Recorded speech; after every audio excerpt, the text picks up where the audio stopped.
got a few things on my list for today's episode, in somewhat of a particular order.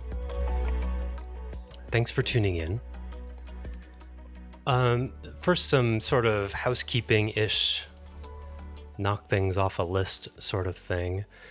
I just want people to know that this podcast is not about the relaunch of it, that is. This is not now dedicated to the critique of identity. Not at all. That's very temporary, and it's just a starting point.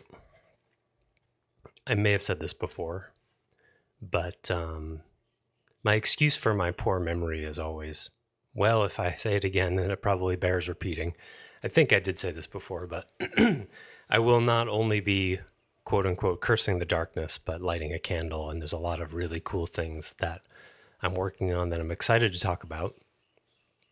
But this first phase is, maybe, I don't know, another month, depending again on the reaction from the virtual community who's been either interested in or actively participating in identity work. I've still yet to receive any structural or mental counter argument to the document. I don't know why that is. I won't speculate. I assume some people are still reading if they're choosing to read it. If they're not, of course, that's an option too. I would love to entertain counter arguments, questions. I've not received many, like here and there, but so that's part of why I can't tell you how much longer I'll be talking about this, because it depends a lot on the response. If I get no questions, no counter arguments in the next 3 or 4 weeks, then I'll probably move on.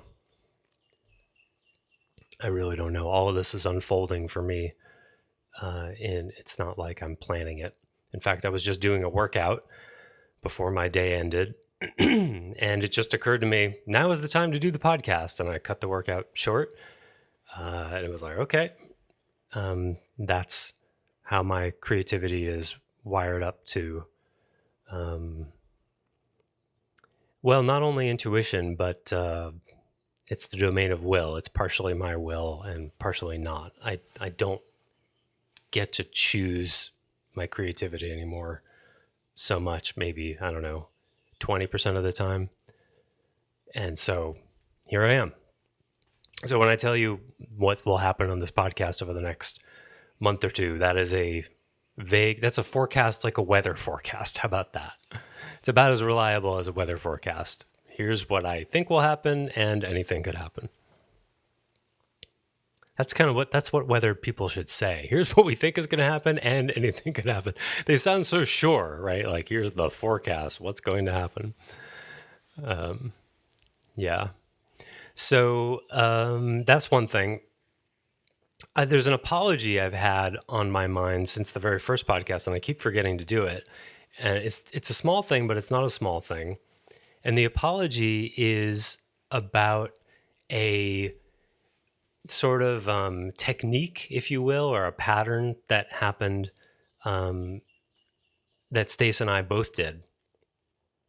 And that is a kind of pseudo or surreptitious accountability where we would use actual life events as examples of something and sort of imply accountability and talk about something, a pattern that is commonly exhibited, but is specific to a certain incident or a certain person these days, that kind of thing.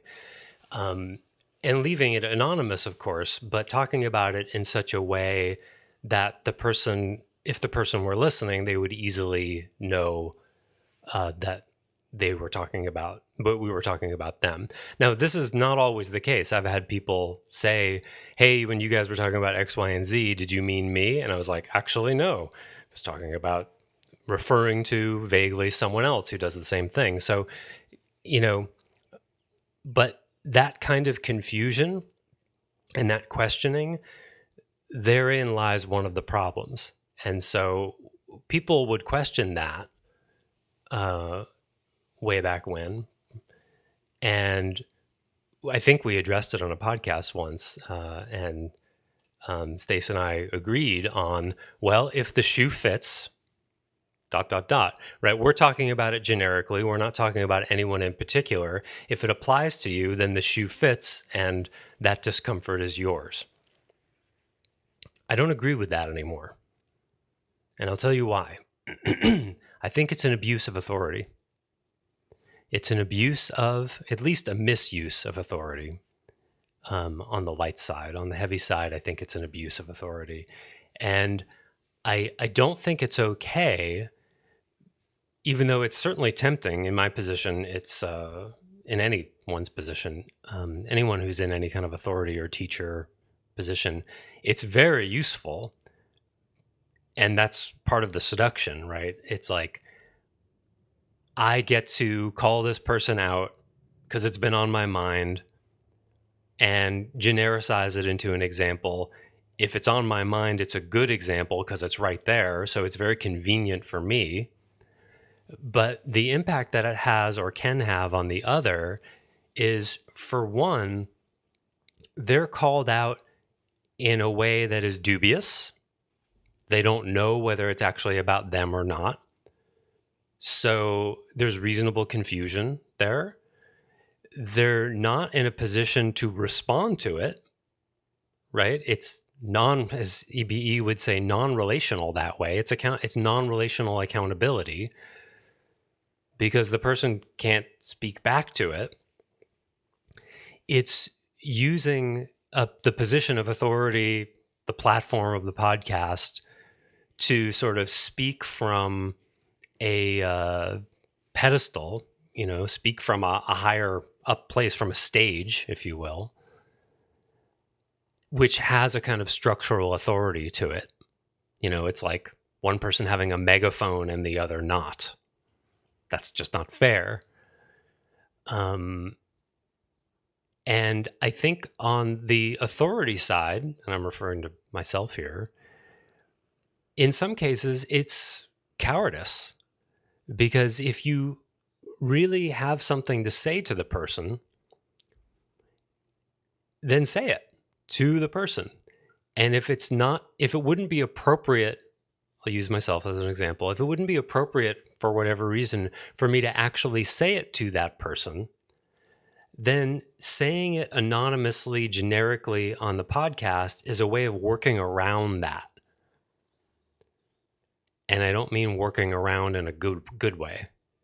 It's working around that in a diversionary way. It's a cake and eat it too dynamic. I get to speak my truth about this person in a way where they'll hear it, and I don't have to take any accountability for having called them on it, because if they say, hey, did you mean me? I could just say, no, lots of people do that, which may or may not be true.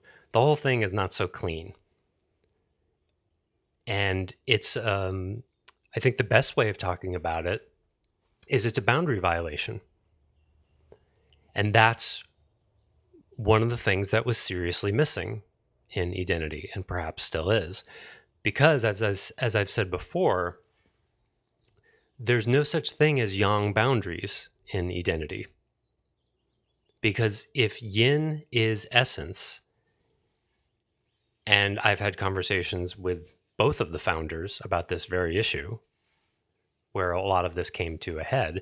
If yin is essence, and you're supposed to just lead with emotion, feel everything, then why would you need to set a yang boundary?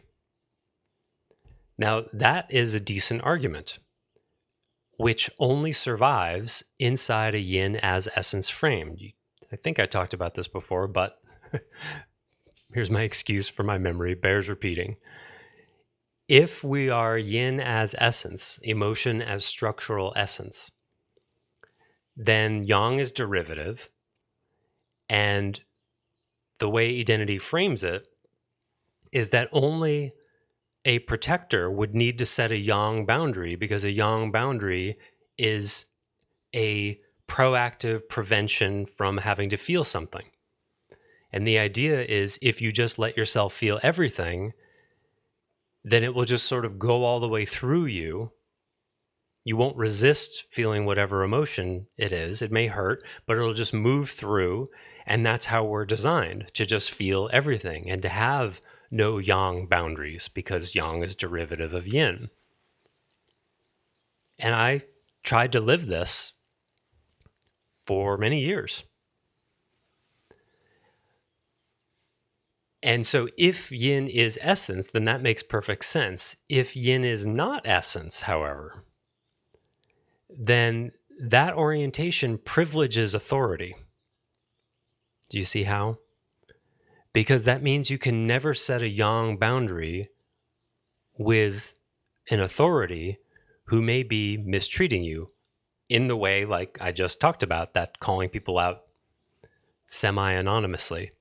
If someone were to say, hey, I don't like when you do that, and some people did, if the shoe fits orientation is an appeal to, well, just feel it. What's the problem? If it applies to you, feel that. What's your problem? You don't like feeling that? You see? And there's no arguing with that inside the paradigm of we're emotional beings structurally first. You see how insidious and clever that is? There is no argument against it. It's paradigmatically sound. Because, again, if we're structurally emotion first and somebody says something in a way that hurts you, but it's based in truth, then what's your problem?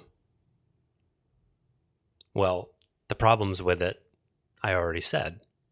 It's non-relational. It's not really fair. It's confusing. It's dubious.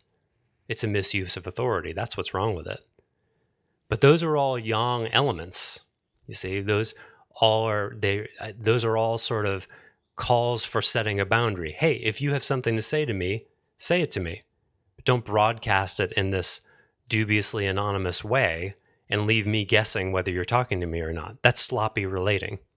And I was doing it, and I apologize for that. And the important thing here is, why were we doing it? It was paradigmatically sound to do it. And this is an important point about paradigmatic processing, which I offer as a subset of the developmental line structure. And this is a skill and awareness that not a lot of people have. And it's the ability to see how a metaphysical structure can have inevitable downstream effects. And you can be paradigmatically illiterate, that is to say, know a lot about lots of different paradigms without being able to really get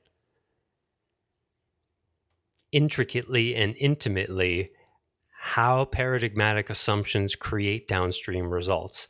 And that is the context of the Yin as Essence fallacy manuscript that I wrote, the link to which will be, of course, in the show notes again. It's a structural critique. It's talking about what the Yin as Essence assumption does in action, what it has done, and what it continues to do. So you cannot really debate paradigmatic elements very well, because an internally coherent paradigm, a paradigm that makes sense to itself, it doesn't contradict itself. If you take two paradigms that don't contradict themselves and you want to debate, you can't really do that productively, right? If you get a Buddhism teacher and a Christianity teacher in a room and have them debate paradigms, those paradigms, which are well developed, however flawed, are internally coherent. So you can't debate that.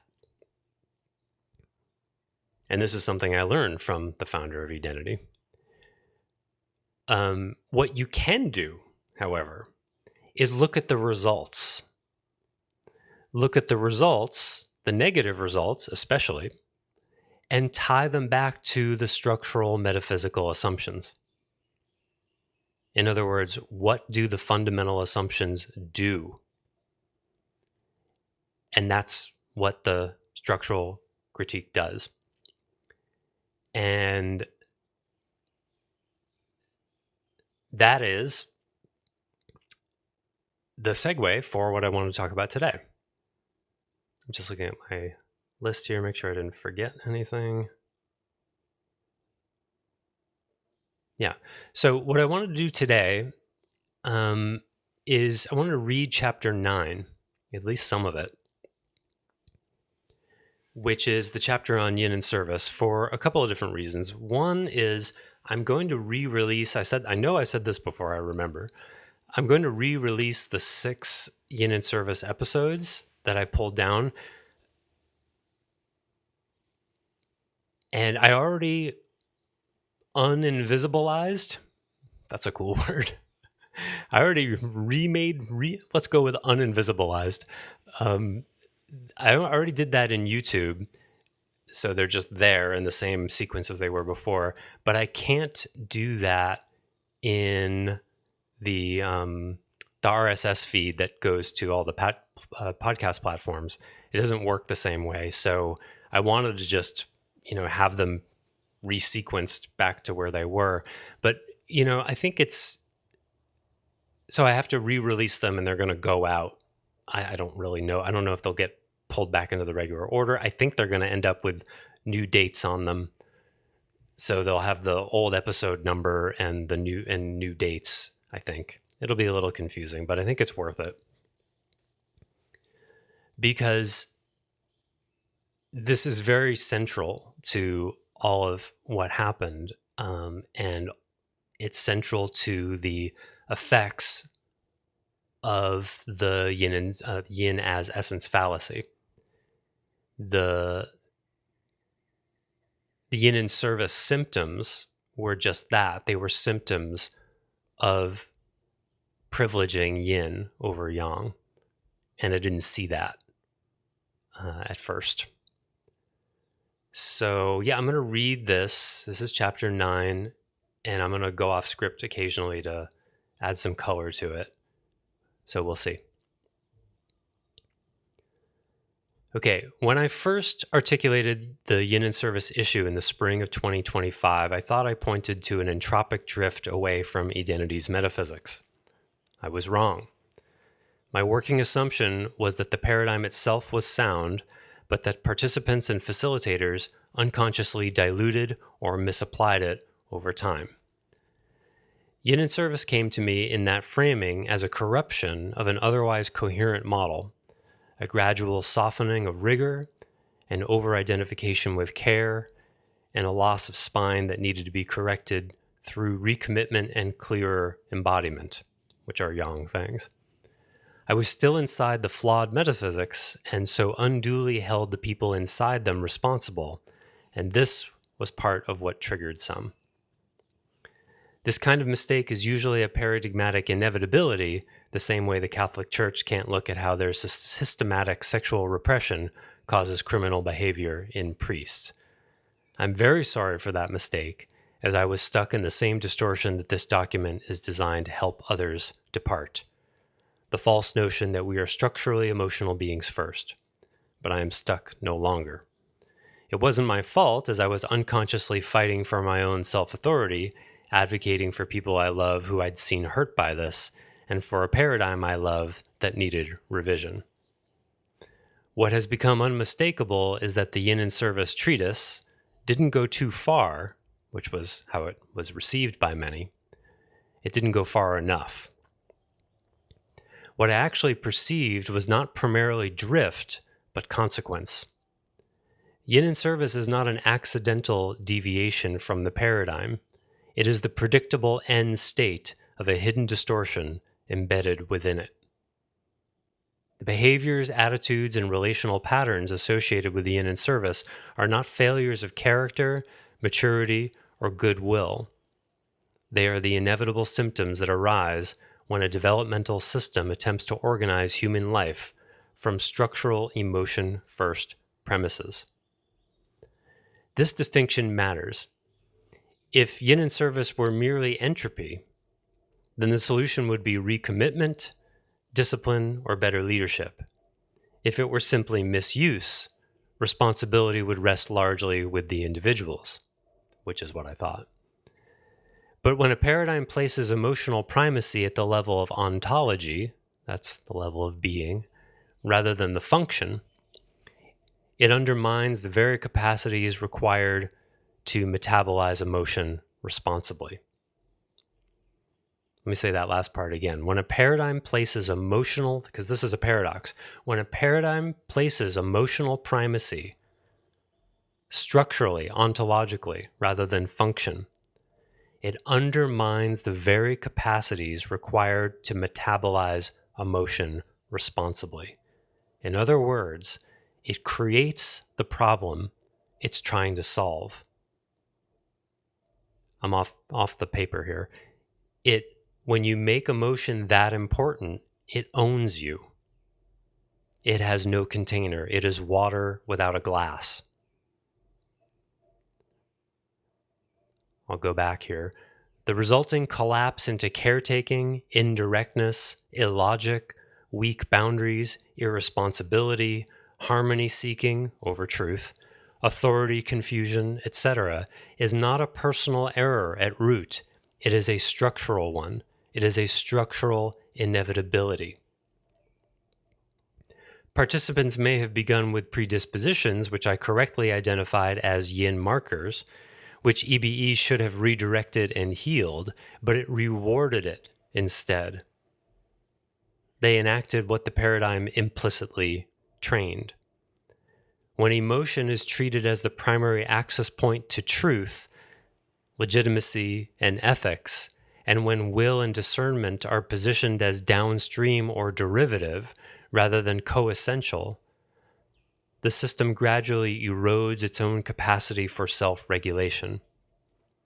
Yin-in-Service is what happens when people sincerely attempt to live emotion first in a reality that still requires agency, clarity, will, discernment, boundaries, and choice. I added a few there in my head. For this reason, the analysis that follows is not an indictment, it is a diagnosis. Responsibility still exists, but blame does not.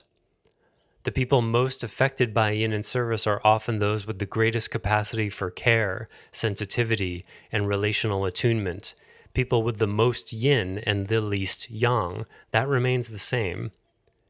Their difficulty is not that they failed to embody identity, but that they embodied it faithfully enough to reach its internal limit more quickly than those with more yang. They were canaries in the coal mine, and I blamed the ailing birds instead of the environment they responded to. For this, I feel sorrow and apologize, but without that mistake, I may never have arrived here. My mistake also had too much room to reach the community too quickly. The organizational structure, yang, that I propose later in this document would prevent the messiness of that release from happening again. And I want to add something personally here. In retrospect, what I didn't understand, what I didn't understand well enough was that I wrote that and released that document in May of 2025. For budding astrologers out there, I was in Vedic astrology, I was in a Saturn-Mars period. It was the last 3 months of Saturn-Mars. And Saturn-Mars challenges containment. It brings fire, it brings intensity, and that's the Mars part. And the Saturn challenges containment. It says, can you, in my case anyway, but generally in a lot of people's cases, can you feel this fire without it burning you up? So I released it too quickly. I didn't have enough yang. I had the yang that brought it forward, but it didn't have the containment boundaries to really slow down and look at this. I don't know if it would have made a difference, but it went awfully fast. And I know that's how a lot of people felt it. I was on a tear, and that was a failure of leadership on my part. Did it have to happen that way? I wouldn't use that excuse per se. It did, and I learned from it. I learned a lot about responsibility and the importance of yang containment that is not seen as important by the paradigm. So I was inside identity as well. And that was a great lesson for me. So again, I'm sorry for how that spilled. And I was onto something. And now I can sort of do right by it as best I can here. So if I had really understood the developmental challenge of Saturn Mars at the time, I might have averted the messiness of that. And that's something, sidebar here, that I'm including in my work with myself and including my work with people now, really drilling down into what is the period that you're in, not in descriptive astrology, which is how most people relate to astrology, but what I'm calling developmental astrology. What is the challenge that life is bringing you right now, and how are you supposed to meet it? Generally, every major period and minor period has a sort of generic challenge, and then it can be specified related to the person's chart, which is important or even critical to do, depending. So for me, it was important. Containment was important, and being able to feel that truth that was coming in. If I had slowed down, who knows, maybe what came to me or what didn't come to me until December might have come to me in June if I had just sat on it for a while, but I don't know. But it was a good lesson in containment. Okay, I'll go back to the document now and read a bit more. I don't know if I'm going to do all of 9. Let's see. This chapter, this is the end of 9.1. This chapter, therefore, reframes Yin-in-Service not as a peripheral problem to be managed, but as a signal. It points back to a deeper metaphysical misordering that must be addressed if identity is to mature beyond its current constraints. Only by recognizing these patterns as inevitable outcomes of an emotion-first ontology can the paradigm be responsibly revised, and those caught within it dead end. Whoops, is this a typo? And those caught within it, within its dead end, let's just be a hyphen there. And those caught within its dead end be freed without shame. Will identity evolve? I'm adding this verbally here. That's no longer up to me. I would be open to helping with that. All the founders have to do that is ask. Otherwise, I'm moving on. 9.2, Yin-in-Service as ersatz authority. Ersatz is just a fancy word for false substitute. Yin-in-Service is commonly misunderstood as an overabundance of care, sensitivity, or emotional attunement. This framing is inaccurate. It obscures the actual mechanism at work. Yin-in-Service is not too much yin. It is yin truth functioning as a substitute in service for authority in a paradigm that structurally delegitimizes, I should put it in present tense, that structurally delegitimizes yang as an essential dimension of adulthood. Again, back to what I said before I started reading this. Think in terms of structure here. And this is not easy for some people to do. So this document, this part especially, but this document will train your ability to think structurally, what we used to call paradigmatic processing. And that is to say, assumptions create outcomes. Whether you choose them or not, they can obviate free will in that way. Second paragraph.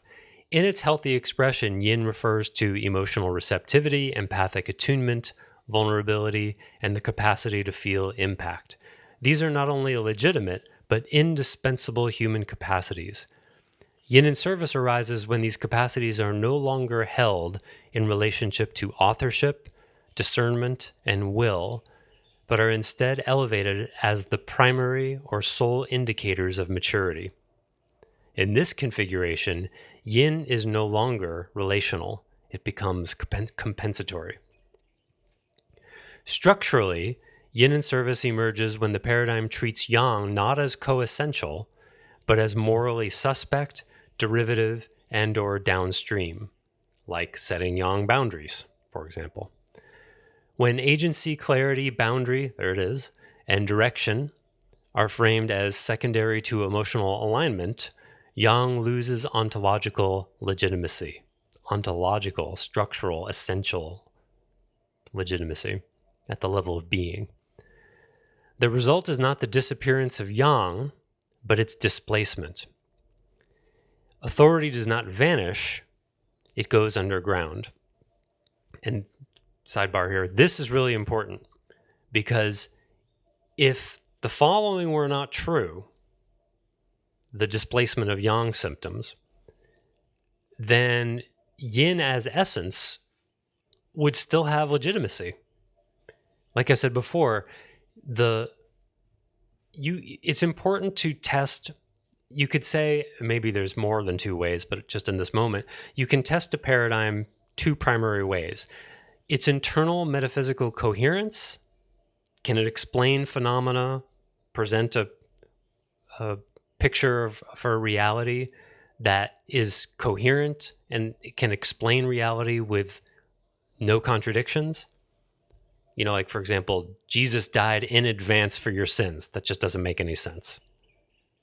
I mean, without him becoming magical. That's something that's incoherent inside the paradigm I would offer. Or that, the Quran is the absolute word of God, Muhammad is the last prophet, and there will be no prophets in the future. It just sort of intuitively doesn't make sense. How can something be true in one moment and then forever going forward? That's kind of an internal contradiction because that's just not what happened in time, right? Prior to the Quran being written, lots of things changed, and then suddenly it's frozen in time, and this is true forever. The Quran recognizes all of these prophets, Jesus included, Moses, all the Old Testament prophets, but Muhammad is the last one, and there will be none after him. It's beyond intuitive. It's mentally incoherent. How do you know, right? Well, because God said so, because the book said so. Okay, well, now it's a circular argument. It's not really true to itself. It's just circular logic. So that's one way of examining a paradigm. If it is internally coherent, as identity is, then you have to look at the effects and be honest enough about the effects phenomenologically. I can't say it right. Phenomenologically. Phenomenologistic. I can't do it. You know what I mean? Of or pertaining to the phenomenology. Phenomenologically. That's it. Phenomenologically. Whew. Tough one. Not essentially, but phenomenology. I can't do it again. Hopefully you're laughing with me. You have to look at what happens. That's the phenomenon. So, and what happens in so many paradigms, I'm off script here still, in case you're following along, what happens in so many paradigms is, and you see this in the major religions all the time, is when someone cannot embody the paradigm, instead of questioning the paradigm, the follower's commitment, faith, ability, diligence, discipline is questioned instead. I learned this idea from Stace Barron. He sees it quite clearly in paradigms besides his own, perhaps. I don't know. But if there are issues happening at any kind of scale or pattern in a community of people who are rigorously trying to live the paradigm, then you have to be willing to look at the paradigm as the potential cause. That's just scientific method. That's just integrity and honesty. And that's the huge red flag that Yin-in-Service was.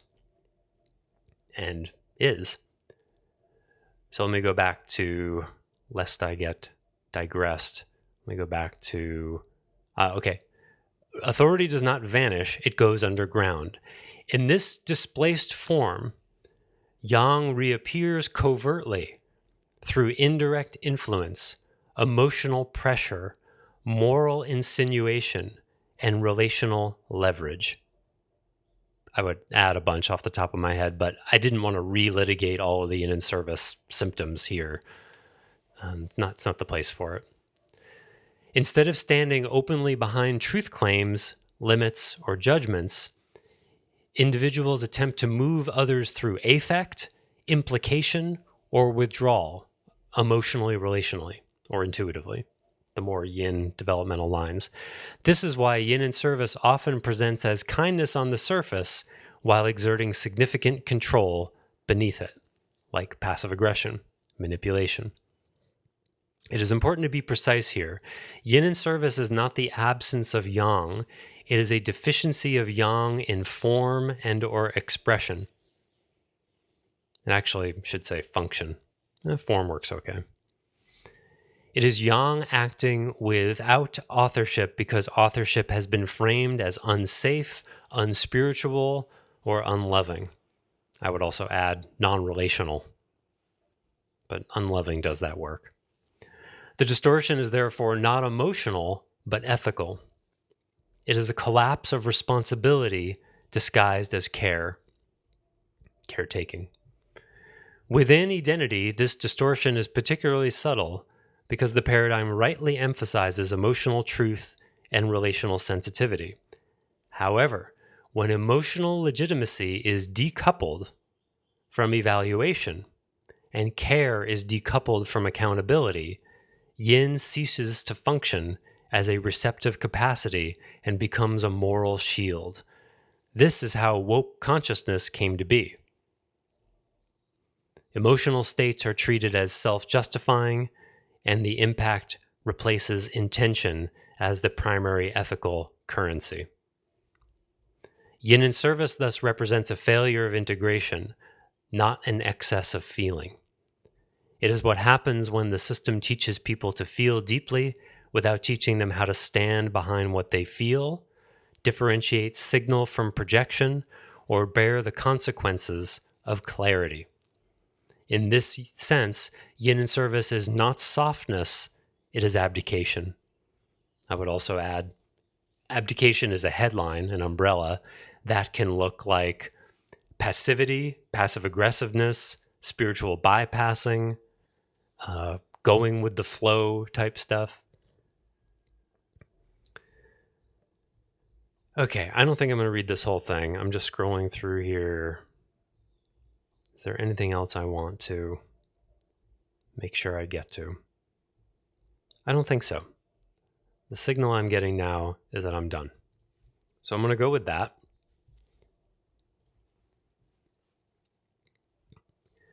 If that makes you want to read more or jump to chapter 9 in the manuscript, you can go back to it.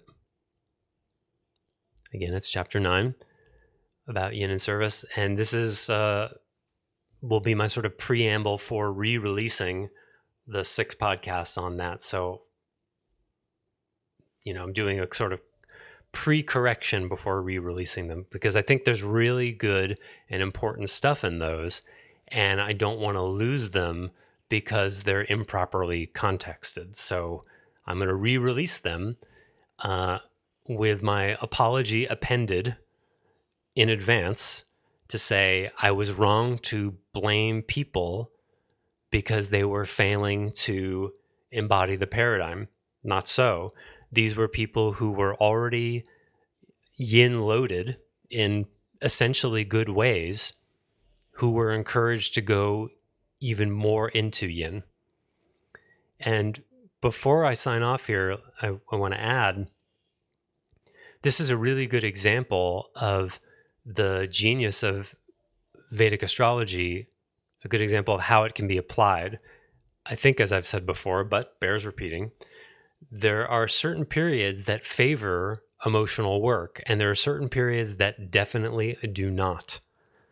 So the challenge, I mean, I've used so many different models over the last 25 years to help people, and I love Vedic astrology. And by the way, I'm not, I don't want people to think that suddenly like my paradigm is Vedic astrology. Not at all.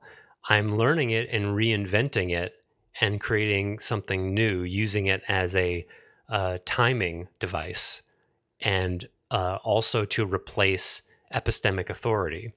So my own intuitive reads and mental reads or analyses of where people are, what their challenges are, what they need can be checked against, and not just mine, but anyone can be checked against what is their D1 chart, what is their D9 chart, and what phase are they in.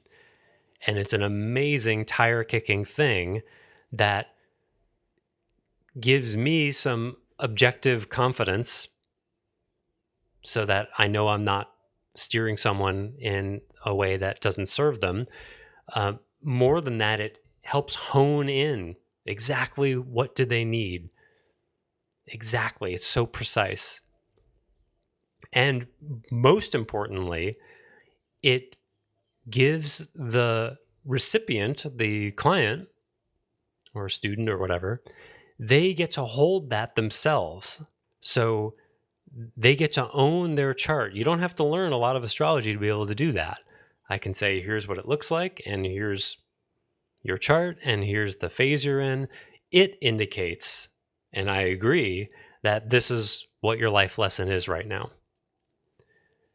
Without that, two things inevitably happen to some degree. Maybe a lot, maybe not much at all. In a way that would be okay. But two things will happen. Without that, the epistemic authority goes to the practitioner.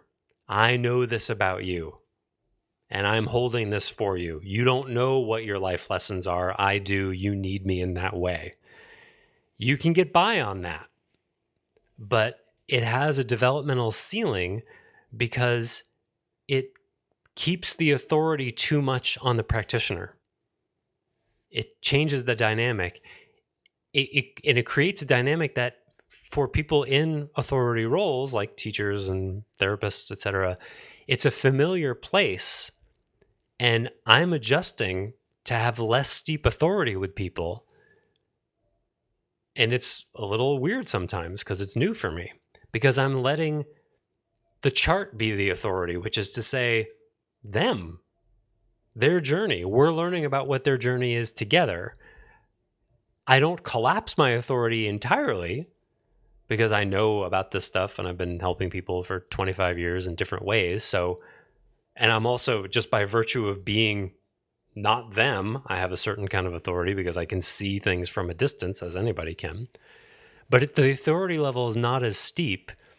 And this is critical because if you're not long-term developing the independent authority of the person to be able to own their life lessons and their path themselves, then you've got a structural developmental ceiling. So that's one thing that happens. The other thing that happens is you make mistakes because I may have said this before, but for example, before I learned about Vedic astrology, about 3 or 4 years, I was doing EBE in 1.0, and it was very intense and very productive. And I was sort of at the top of my game doing, really great emotional mining. And then my process sort of ground to a halt. I got stuck. And I got blamed for, well, this is your protector and you need to do DMEDs. And that's how it was in those days. And then years later, I would learn I had finished Jupiter major period and started Saturn major period. Jupiter is one of the best, probably the best major period in which to do emotional work. Saturn is the worst. So it was like a light switch. And that's how I experienced it. It's suddenly I went from, wow, there's all this great emotional stuff and the vulnerability coming through. And then suddenly it was just not available anymore. over just a few months. So someone who had Vedic astrology eyes would have said, oh, yes, you're done with that for now. Your life lesson is different. But a paradigm that can't do that is going to inevitably fall for if the only tool you have in your hand is a hammer, then everything needs pounding. And that's what happened. So this is my reads are generally validated by Vedic astrology. What Vedic astrology is about, I don't know, a quarter to a half of the time disagreeing with in those reads is what should be done. And that's the really cool thing. And that's the hard part. It's like, okay, here's the issue. Here's the problems. Here's what needs to change. Great. Well, you could go at that a mental way, a structural way, an emotional way, an intuitive way, a willful way. Did I say that one? You can go at that at lots of different developmental lines. And that needs to be appropriate to the period they're in. If you try to do emotional work in Saturn, Saturn's just going to drag it. You're not going to get there. With Saturn, Saturn is about structure. So like, for example, and then I promise we'll wrap up here. For example, in Saturn, if someone is overwhelmed, they're overcommitted, which is a really common thing, because someone's a people pleaser, can't say no, or, using overwhelm to distract themselves from something. Really common problem, overcommitted. There's a fork in the road, at least. You got two options there. You can start trying to get them to pare down their commitments, or you can go after emotionally processing why they overcommit. If they're in Saturn, you will get nowhere trying to process that emotion. It won't let you. I've tried it before I realized what was indicated. Saturn is all about structure. Now, it could be that someone's specific thing, their chart makes it different. There could be an individual thing. But generally speaking, and same with Mars, Mars is usually about containment, structure, mind. It's not going to reward feeling more of your feelings. It won't reward that. It's not what's called for. And that is what's so cool about it. Because when you know what period you're in, it's like you're on a greased track and everything gets so much easier because you're not working against the grain. So like you can do any kind of work. Let's say, sometimes it really is perpendicular, but if you try to do emotional work, Saturn is a strong no, Mars is a pretty strong no, depending. But if you try to do emotional work in like, Moon Saturn or I don't know, Sun Saturn, you might get some benefit from it, but it's not the greased track. And so I'm already starting to play around with this, and what I'm finding is the work I'm doing with people is so much less frictioned when I tailor it to the track that they're on. And that's what I'm going to be talking about in the future, what that looks like, how to do it. That's what I'm developing now. That's all I have for you today. I hope this was valuable for you. Second Sundays are still happening. If you want to become a member, go to content.clearandopen.com. I'm Joseph Shapiro. Thanks for listening.